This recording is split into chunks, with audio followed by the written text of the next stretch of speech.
The Random Elite TFO queue has been live in Star Trek Online for a few days now.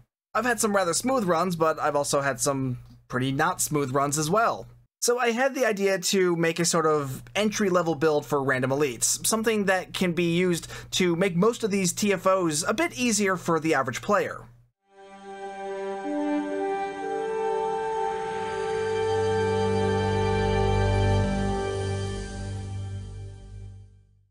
So the idea for this build is sort of a mix between a DPS build and a tank build.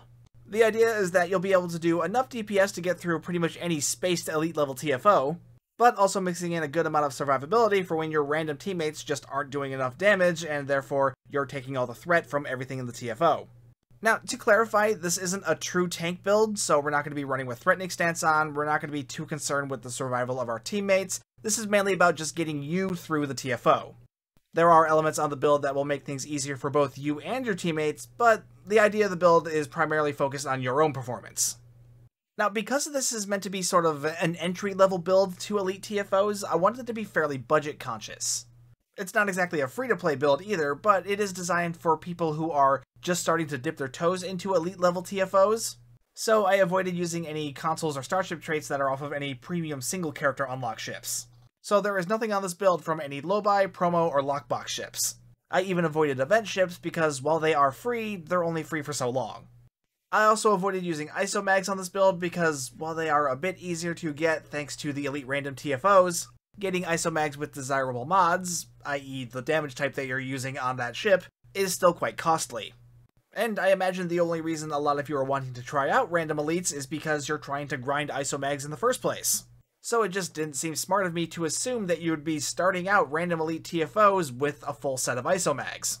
Because these days, those are kind of the endgame goal of Elite TFOs. Now, the ship I'm using for this is the Legendary Akira, and I know that kind of breaks with what I was saying about trying to be more budget conscious with this build, because while Legendary ships are at least account unlocks, Legendary bundles aren't exactly cheap. The reason I'm using this ship is because it's a command cruiser. That's the main necessity for this build. So really, what I'm doing here can be easily replicated on other command cruisers. I'm just using Legendary Akira because I already have it upgraded to T6X2, and I didn't want to upgrade another ship because I only have so many upgrade tokens. 14th anniversary bundle's coming up, and I'm not sure how many of those I'm going to need. Now, I did say you could do this on any command cruiser, and for the most part that is true, but there is one ship I would like to point out as an alternative that I think would be better than most of the others available in the C-Store. The Terran Sirius Command Dreadnought Cruiser. It's a dreadnought, so it's very tanky, it'll have a hangar bay and a spinal lance, and it also has similar bridge officer seating to the Legendary Akira here, both of them being command ships with a secondary Miracle Worker seat.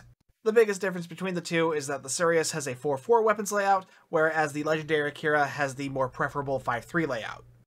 Actually, I'll also point out the Valdres, which is a command strike-wing escort. It's an escort, not a cruiser, so it's going to be much more squishy than either of the two ships we talked about already. But it has all the other necessities for this build, so a more experienced player could get away with using the Valdres instead if you want something faster and more maneuverable. Actually, now that I'm thinking about it, I wonder if I can do what I'm doing on this on the Seneca. Because it also has Command Miracle Worker, the difference is that it's a full carrier. It wouldn't be nearly as budget friendly because I would want to have a bunch of the hangar bay advanced consoles, but I bet I could do something with this similar in vein to what I'm doing here. Sorry, now I'm just getting way off track. Let's talk about the actual build itself.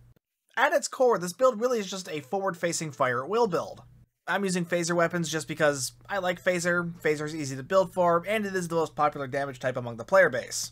But don't feel like you need to stick to phaser like I am, you can adapt a lot of this to other damage types.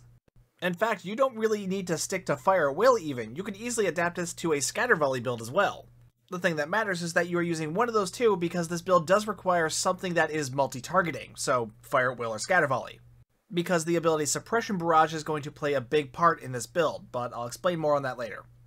Adapting this build specifically to cannons would actually be pretty easy because all of these have cannon variants. We've got the Terran Task Force Beam, which you could easily substitute for the Terran Task Force Dual Heavy Cannon. The wide-angle Dual Heavy Beam Bank is the only exception to that. This one only comes in beams, but losing it isn't going to be that big of an issue, so you could swap this out for any Dual Heavy Cannon you want. This is a nice weapon to use, and I do like having the 3-piece on this, but dropping down to the 2-piece isn't going to be that big of an issue. I decided to play around with the Quantum Phase Beam Array on this build just because it's a very easy weapon set to obtain, and it doesn't have a terrible proc either. Giving you the ability to siphon shields off an enemy target, it's not bad and does fit with the theme of trying to focus on a mix of damage and survival. And that proc is made even better by using the 2-piece with the console. And just like with the Terran Task Force beam, there is also a dual heavy cannon version of this weapon. For this beam version of the build, I just went with the Quantum Phase Beam Array because it's an episode reward, so it's very easy to obtain, so again, feeding into the more budget-conscious side of thinking with the build. However, I do think you would be better off with a second dual beam bank here instead, because this is designed to be a forward-facing beam build. And speaking of that, in the aft weapons, that's why we've got 2 Omni Beam Arrays. First is the Trilithium Phaser Beam Omni, which is an episode reward from the episode Into the Nexus. This has a unique proc of having a chance to give all of your weapons a 10% buff to your firing cycle haste. Haste is very valuable on an energy weapon build. And because I wanted this build to be a bit more budget focused, I'm also using the console off of this set. The console provides some buffs to your hull restoration and hull capacity skills, so it's going to help a little bit more with the tanking aspect of the build. But the main reason it's here is for the 2-piece bonus, which is giving me a 5% bonus to firing cycle haste to my energy weapons. Unlike the proc on the Omni Beam, this one is persistent, there's no chance for it, it's just always there. Next is just another non-set Omni Beam, because that's the only other thing you can equip with a set Omni Beam. I'm using an Agony Phaser Omni Beam here, but really you could just use any Phaser Omni that you have access to. Like one of the crafted ones that are easy to get. It's not going to make that much of a difference in damage. And last is the Advanced Inhibiting Phaser Heavy Turret, which normally I pick the Trilithium turret to get a second chance of that haste buff, but I don't remember why I went with this one instead. Oh, because I was using the console on this build earlier, so I used this for the 2-piece, but then I took the console off, and then forgot I was still using this turret. So yeah, that's my bad. That should be the Trilithium turret, not the Advanced Inhibiting turret. Oh, I should probably finish up the forward weapons before moving on. We've got a dual beam bank in the front. I'm using Agony Phasers for this last dual beam bank, but you can use any type of phaser you want. Actually, pulse phasers would be pretty nice on this build just because they have a nice mix of DPS tanking in their proc, being able to lower enemy damage resistance while buffing your own at the same time. But given that I'm already using mostly unique weapons on this build, only 1 or 2 pulse phasers, or really any other kind of phaser, really isn't going to make that much of a difference just for their one proc, just because it's only like a 2.5% chance of triggering, and that on just 2 weapons, it's not going to make a difference. So just go with whatever you have available to you. Just make sure it fits into the rest of your build. If you're doing this forward-facing build like I'm doing, use a dual beam bank. If you're doing like a 4-4 cruiser and you're wanting to broadside instead, make sure you're using a beam array. Or if you're using a cannon scatter volley, use a dual heavy cannon. For the core set, we've changed things up a little bit. The first 2 pieces are my usual set for a DPS build. So I've got a proto-matter deflector from the Fleet Colony for its buffs to crit chance and crit severity, and the competitive reputation for its speed buffs for every time I activate a firing mode ability. But for the Warp Core, we're going a little bit more tanky by using the Discovery Reputation Warp Core, and that's so I can get the 2-piece bonus with the shield, which is a really nice buff to hull regeneration. Now, you could change this up a little bit and add a 3rd piece from this set to get Mycelial Lightning. Among large groups of enemies, Mycelial Lightning can do a decent amount of damage. However, it also generates a good amount of threat, which means you're going to be getting shot at that much more. So if you're going to go that route, you got to make sure you're going to be able to survive it. Though, that said, with this already being a multi-target build with Fire at Will or Scatter Volley, whichever one you chose, it's already going to be generating a good amount of threat, so it actually might not make that much of a difference. So if you really wanted to go that route, you could swap out the Proto-Matter Deflector for the Discovery Reputation Deflector. That crit chance and crit severity aren't going to be as valuable as they normally are because I'm not using many Spire consoles, so relying on Mycelial Lightning might be more valuable. Actually, if you're running a Disruptor build and you have the 5 Magics trait off the Hysperion Battlecruiser, then Mycelial Lightning would definitely be more valuable. The devices are my usual allotment for pretty much any build. 2 of these are event gear, so you might not have access to them, but at the same time, with 6 device slots, I'm kind of spoiled for choice. You might end up just having some blank slots, and that's really not that big of a deal. The important stuff here are the Advanced Energy Amplifiers for the bonus damage buffs to my energy weapon damage, Deuterium Surplus for the speed buff, and Reactive Armor Catalyst for a small hull heal and some temporary hit points. All 3 of these are craftable consumables. I've also got the Subspace Field Modulator in here. This is an old episode reward from the old Davidian arc. Activating this will give you a bit of a buff to damage resistance and defense rating for 15 seconds, but it'll also make you very vulnerable to proton damage, which is a unique damage type. You don't see that very often, but there are a handful of enemies that can use it, like the Undine, so be mindful of who you're fighting before you click this.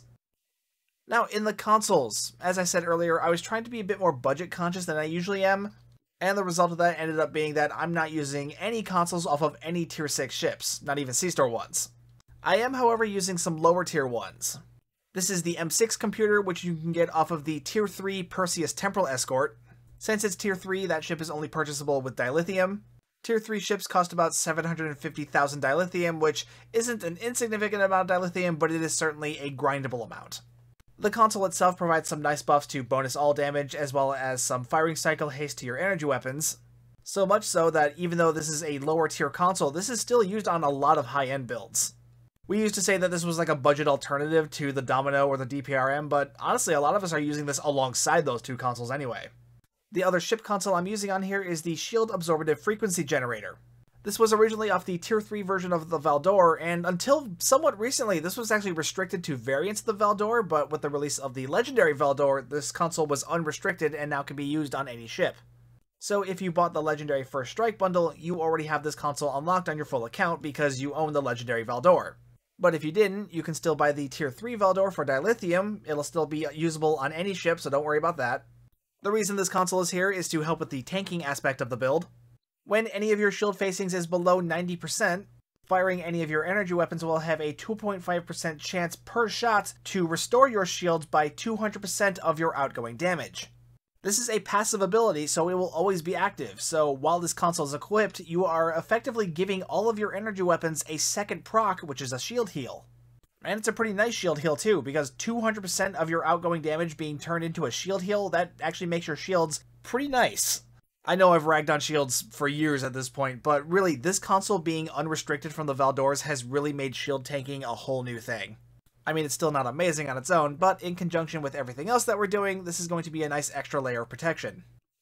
Now, for the rest of the consoles, obviously we've got Lorca's Custom Fire Control for the 3-piece with the rest of the set, Reinforced Armaments, which I already kind of went over, that's just mainly here for the 2-piece with the Trilithium Omni, and the Quantum Phase Converter, which is giving me some extra phaser damage, and an excuse to use the 2-piece with the Phaser Beam, though honestly, if I weren't using the Phaser Beam, there are plenty of other things I would swap in here instead. I've also got the Enhanced Plasma Manifold off the old Tier 1 Oberth on this build. If you've been to my channel before, you probably know where this is going. There's a Starship trait called Onboard Dilithium Recrystallizer that I like to pair with this console. The trait drops from the lockboxes, but it's not attached to any ship, so you can get it pretty cheap on the exchange. So these two together make a nice pair for budget builds. This console over here is pretty new. This is the Anthem Prime Fleet Museum Beacon, which is available out of the new lockboxes, the last generation lockbox. But again, it's not attached to any ship, so you can get it pretty cheap on the exchange. The passives on the console give some buffs to hull and shield regeneration, so it's going to help a little bit with the tanking aspect of the build. But the main reason this console is here is just because I like it. Its clickability summons in a hero ship that'll fight alongside you. It won't even do that much damage. I just find it amusing, and in the end, we all want a console on the build that is just going to be fun for the sake of fun, and that's really what this is. There are plenty of better options you could swap in, either to better focus on the tanking aspect or the damage aspect of the build, so if you're not a fan of this console, again, you can go in either of those directions. In the tactical consoles, I imagine most of you have the Spire consoles, vulnerability locators, and/or exploiters. And while I do have a couple of those myself on this build, these energetic protomatter matrix infusers are actually going to be far more important to this build. You can obtain these from the Draenor Fleet Colony, and you can think of these kind of like the tanking version of the Spire consoles. They'll still give you a nice Cat 1 buff to whatever energy weapon damage that you pick, so in this case I'm using Phaser. But instead of crit chance or crit severity, they give you a chance at a shield and hull heal every time you fire one of your weapons. This is a stacking heal that'll apply to both your shields and your hull, and will have a 25% chance of triggering every time you activate one of your weapons. Oh, and you get a little bit of projectile damage in there too, that's kind of nice. The reason these are a key part of the build is because this is where most of our heals are going to be coming from. You can see in the Bridge Officer abilities, I'm not using any heal abilities in the Bridge Officers.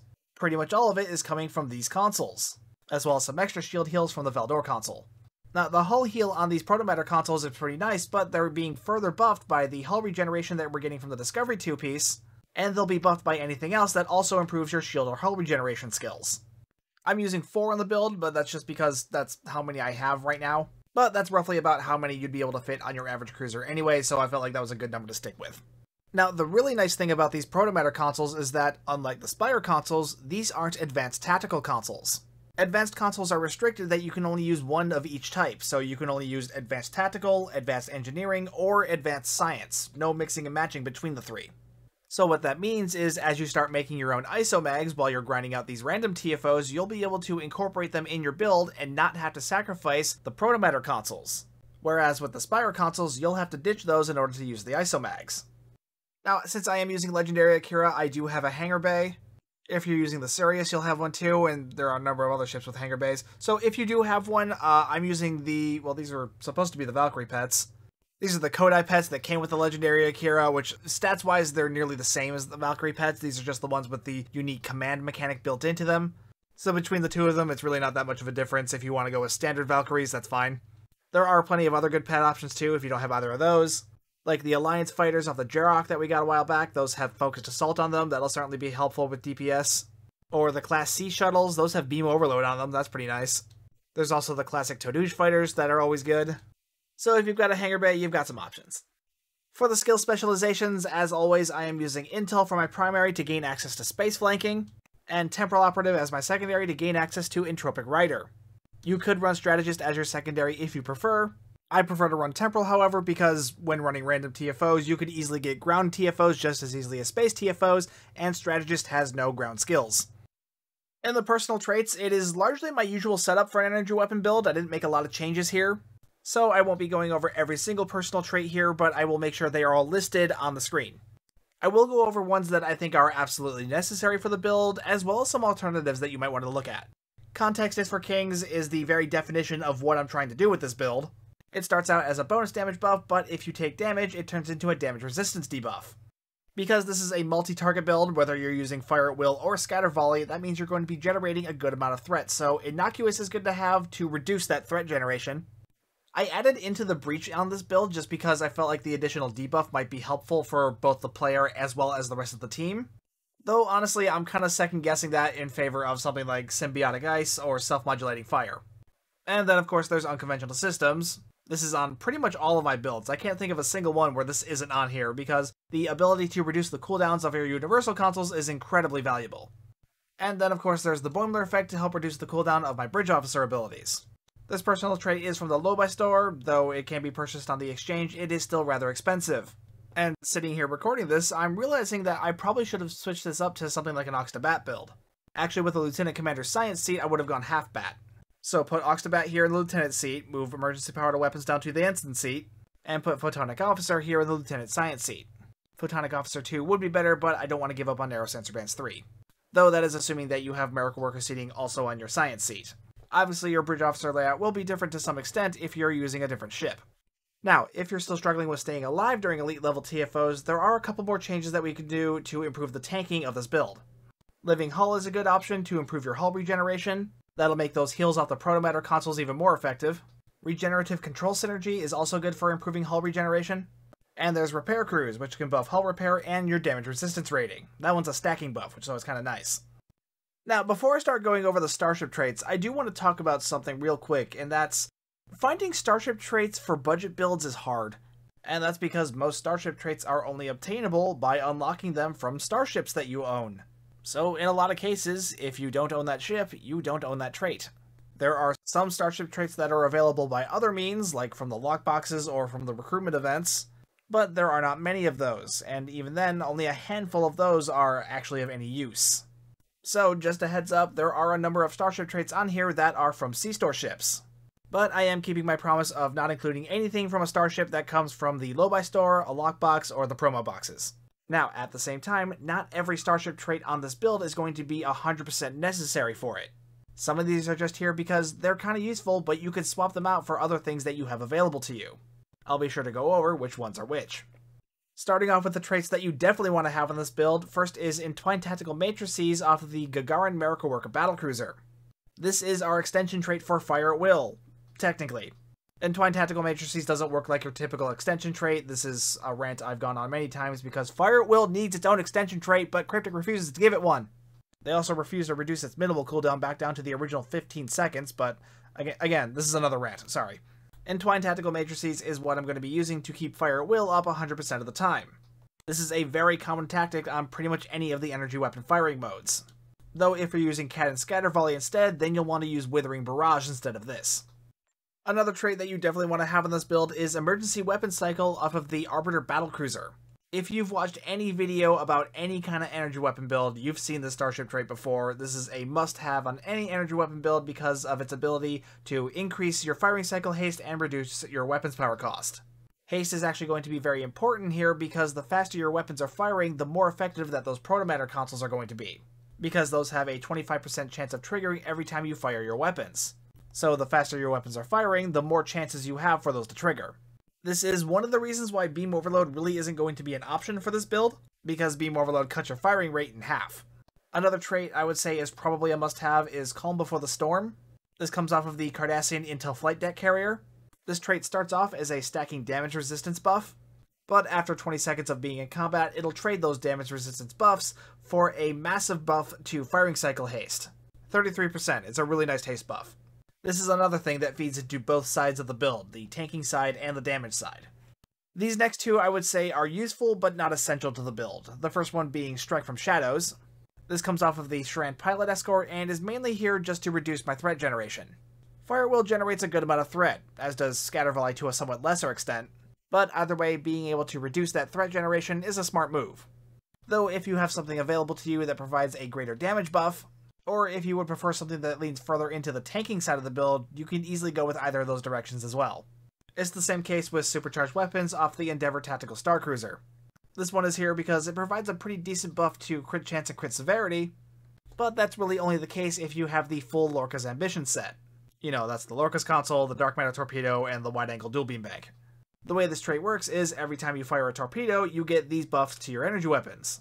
But torpedoes have a decent cooldown, so it's hard to get all 3 stacks of this trait, and even if you can, you won't have them for long. But this trait will also trigger off that extra Dark Matter Torpedo you get with the 3-piece from that weapon set. So with that set, you can build the stacks for this trait much more quickly, and thereby making it more useful. But if you don't have the full 3-piece, then I would swap this trait out for something else. And even with the full 3-piece, there are other ways to generate more crit chance and crit severity, so again, not something that I would say is essential. These last two traits are here to try to feed more into the budget theme of the build. Improved Critical Systems will buff your crit chance and crit severity every time you activate an Emergency Power Bridge Officer ability. You can obtain this through the Temporal Recruitment event, and once you do, you'll be able to reclaim it on any character on your account. I've always thought this was a nice budget trait. Crit chance and crit severity are very important stats, and you're always going to have at least one Emergency Power Bridge Officer ability on your build. And the last Starship trait on here we talked a little bit about already, and that's Onboard Dilithium Recrystallizer. This one drops from the lockboxes, but it's not attached to any ship, so you can get it pretty cheap on the exchange. This trait is why I'm using the Enhanced Plasma Manifold off the Tier 1 Oberth in the consoles. With this trait, whenever you activate an Engineering Bridge Officer ability, you will gain certain bonus damage buffs depending on the levels of your power. Specifically your shield, engine, and aux power. For each one that is above 100 power, you will receive a 10% bonus damage buff for 35 seconds. Normally that's pretty difficult, especially because you want most of your power dedicated to your weapons. But all you gotta do is trigger the Enhanced Plasma Manifold, which will dump a bunch of power into those 3 power systems. Then activate an Engineering Bridge Officer ability, and boom, you have a 30% bonus damage buff for the next 35 seconds. These last two traits aren't a necessity to the build either, but I feel like their budget quality will make them rather desirable to most of you. But of course, if you have something better, by all means, feel free to swap that in. In the Space Reputation traits, I did make one change compared to my usual energy weapon setup. I've still got Advanced Targeting Systems, Tyler's Duality, Precision, and Magnified Firepower, all for their buffs to crit chance, crit severity, and bonus damage to my weapons. But in this last slot, I am using Energy Refrequencer. With this reputation trait, 9.4% of my outgoing damage will be applied as a hull heal. This can only trigger 5 times per second, so you're not going to be able to beat this one with more haste. But at the same time, it's more passive healing that is tied into your damage output, which is kind of the whole theme of this build. Moving on to the Bridge Officer seating. Now, I said earlier, I'm just using Legendary Akira because I wanted something with command seating. You could be using a different ship, so I will just be going over some of the essentials. Suppression Barrage 3 is the main reason why I wanted a command ship for this. It's also another part of the reason why Fire at Will or Scatter Volley are kind of our only options for a firing mode. While this is active, any ships that you fire upon will receive various debuffs. The most important of which is that first one, the minus 50% to outgoing damage. Cutting an enemy's damage output down by 50% is really great for not just your survival, but the survival of the entire team. Because in Elite TFOs especially, some enemies can hit pretty hard, so just by activating this and then shooting at them, you cut their damage output in half for 20 seconds. And actually, if you have the Starship trait Vanguard Specialist, you can extend that by another 5 seconds. The reason you want to use this with Fire at Will or Scatter Volley is because you'll be shooting at multiple targets, and therefore debuffing the enemy damage of more targets.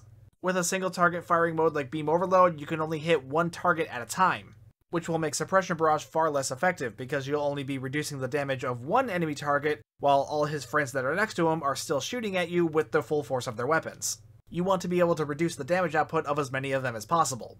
Technically, Fire at Will is better for this because it's constantly shooting at random targets around you, whereas with Scatter Volley you're kind of just confined to whatever ships are within its firing arc, but you can make it work. Obviously, Fire at Will is also going to be a necessity on the seating. Unless you're using cannons, then you'd want Scatter Volley. But if you are sticking with beams, then you'll want to make room for Torpedo Spread, because that's going to be necessary for getting Entwined Tactical Matrices to work. And even if that's not a concern, you still want to have a torpedo buff. The days of all energy weapon builds are long over. You really want to have that torpedo to add some extra punch for when you bring down enemy shields. Says the guy who likes to put 8 turrets on a build and call it a lazy boat. But I mean, if you're wanting to play this seriously, the lazy boats are very much a meme. An effective meme if you know what you're doing, but this video really isn't for people who know what they're doing, no offense. Attack Pattern Beta is always useful for debuffing enemy damage resistance, so if you have room for this, I would definitely try to work it in there. You're definitely going to want emergency power to weapons to trigger emergency weapon cycle. Though if you're running an Ox to Bat build or a half Bat build, you'll want to move this down to the Ensign level ability and make room for Ox to Bat here. Concentrate Firepower is kind of nice to have because it can buff your torpedo or it can buff the torpedoes on anyone on the team. It just depends on who grabs the buff first. I figured I have the command seating, I may as well use it, but you might benefit from something else. Don't forget to leave room for your unconventional systems triggers. I'm actually kind of light on this build. Normally I like to have at least 4. You may or may not have Miracle Worker seating depending on what ship you're using. Obviously I do, so I threw in Mixed Armament Synergy and Narrow Sensor Bands.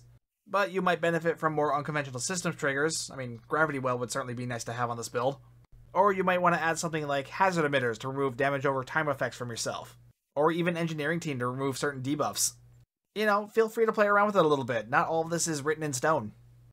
Next is going to be a recording of a random ISC that I joined in this build, and we're going to see just how effective this is.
367k. Honestly, that's better than I expected this thing to do. I was going to be happy if this thing could do somewhere around 250, though I imagine part of the reason I was doing so much DPS is because some people on the team were doing so little. But at the same time, given how long this ISE was, being close to 5 minutes, which is long for an ISE, normally you lose damage per second the longer the run is, so it's actually nice to see that it can maintain that level of damage for this long. That means it's going to perform well in other longer TFOs as well. You can also see I had a great deal in heals out as well for the build. Remember, that's all just from the Protomatter consoles, the Valdor console, and whatever's buffing them. Full disclosure, for this run, I had forgotten to put energy refrequencer on the build at this point, so this is actually not including that. So potentially I could have done even better with the heals. And it's a good thing I had those heals too, because I was taking in most of the thread, just shy of half. The fact that I was able to do all that, and we had no deaths in the run, I'm genuinely impressed with how this thing performed. I'm sure Suppression Barrage was largely responsible for keeping us all alive because, remember, while that's active, you're cutting the enemy damage output in half of anything that you hit. Now, the thing that really surprised me about this build is that the pets ended up doing the majority of the damage. At least in total. I was able to activate the Fleet Museum console 3 times, but the majority of the pet damage was from the fighters, and I'm thinking that's partially responsible because of Concentrate Firepower. Because these days, Concentrate Firepower has separate triggers for players and pets. So while I did say that Concentrate Firepower probably isn't a necessity of the build, if you have a hangar bay and pets that use torpedoes, you're probably going to want it. Because I have nothing else on the build buffing pets, and yet they still did the majority of the damage. The Dark Matter Torpedo also ended up beating out most of the individual beams in Beam Overload 3. That's under the effect of Torpedo Spread and Torpedo Salvo, which that's what they're getting from Concentrate Firepower. You know what? I'm taking it back. I'm starting to think Concentrate Firepower might be a necessity for this build because it's just doing too well, even with just the one torpedo. So yeah, that is my Elite Random entry-level build. You know, something just to make the Elite level queues a little bit more easier for the average player.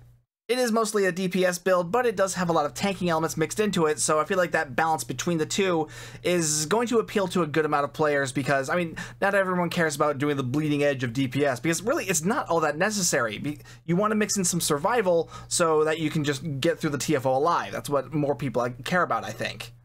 Like I said earlier, I tried to keep this one a little bit, you know, budget in mind. I didn't try to go crazy with a lot of the consoles or the traits.